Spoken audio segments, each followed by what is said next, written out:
ये है मेरे दादू की पुश्तैनी हवेली। वो नहीं रहे, लेकिन आज भी सब बहुत इज्जत के साथ उन्हें याद करते हैं। अमर माँ अंजलि रे चैटर्जी दिल्ली यूनिवर्सिटी में सबसे सीनियर इंग्लिश लिटरेचर प्रोफेसर है। इनके बारे में बस इतना बोलूंगी कि अंग्रेज तो चले गए, बस इनको छोड़ गए। Oh, the prodigal daughter returns. हाय माँ। Well, this isn't a boastful rodomontade, but darling, I had envisaged quite correctly so that you'd be rather tardy in reaching home this evening. देखा, हमारी in house Shashi Tharoor. She means मुझे पता था तुम late ही आओगी। बाबार क्लास एखोनो चलছে? My baba, the best baba in the world, Chandan Chatterjee. Kolkata में काफी जाने माने कथक डांसर थे, मगर माँ को डीयू में इतनी अच्छी जॉब मिली तो बाबा भी उनके साथ शिफ्ट हो गए। लेकिन यहाँ कभी वो कोलकाता वाली बात ही नहीं बनी। बाबा घर से ही क्लासेस चलाते हैं, कभी कहते नहीं, पर I know he really Mrs stage.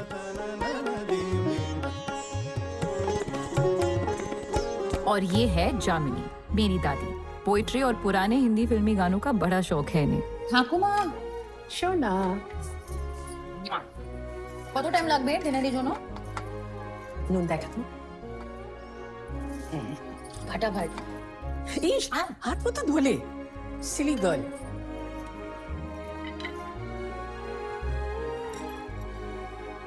Rani, हाँ। I spoke to Shomen. उसने टिकट्स लिया था jazz concert. Can you decline without as much as a confabulation? माँ आपको सब खबर रहती है शोमेन के बारे में, आप ही शादी कर लो उससे। हाँ, तुम्हारी एज की होती तो जरूर कर लेती। I positively bombulate with anticipation every time I see the two of them together. So you might think of it, Shomen weds Rani. Shomen weds Rani. Think about it. God forbid. अच्छा रानी did give it a try, लेकिन क्या हुआ 3 महीने के अंदर breakup हो गया. Ah, so what? And on top of everything else, that fool was a bad lover. Ask Rani. And Rani won. Actually, boys of today they lack rhythm. लड़कियों को क्या चाहिए? Rhythm चाहिए, rhythm. देखो. धा, धीरे धीरे धा, धीरे धीरे धा, धीरे धीरे धा, धीरे धीरे धा, and boys go dam, dam, dam. বাবা ঠিক বলছে মা। শোমেনের নাই কেমিস্ট্রি नहीं था, वो शून्य केमिस्ट्री। प्रॉब्लम ये है कि अनेक समय हम जिधर केमिस्ट्री को ढूंढता उधर नहीं मिलता, किंतु जब यू लीस्ट एक्सपेक्टेड किचु ना बोले प्यार एक तूफान के जैसा आता है और आप तिनका का जैसा बह जाते हो। स्पीकिंग ऑफ तूफान, आज मेरे ऑफिस में एक्चुअली एक तूफान आया था। You had to meet him, he was a museum piece.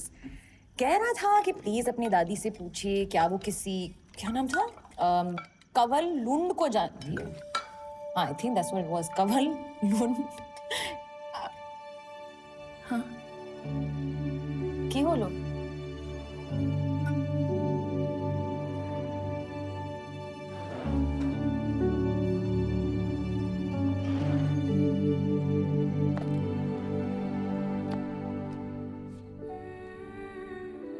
कभी कभी दो पल का साथ भी आपको जीवन भर का मोहब्बत दे जाता है। वो 7 दिन मैं कभी नहीं भूल सकती।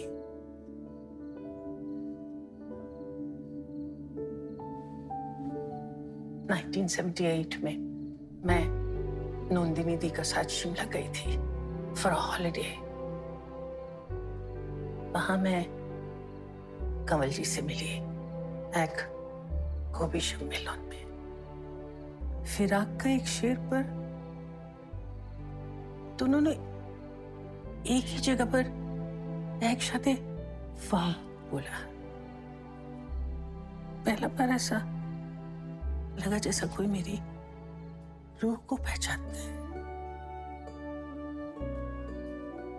पहले दोस्ती हुआ, फिर दोस्ती मोहब्बत में बदल गया। हम दोनों शादीशुदा थे, किंतु घर परिवार को तोड़ने का शक्ति हम में नहीं था। तो एक दिन हम दोनों ने अलग होने का डिसीजन ले लिया। बस यही बचा है।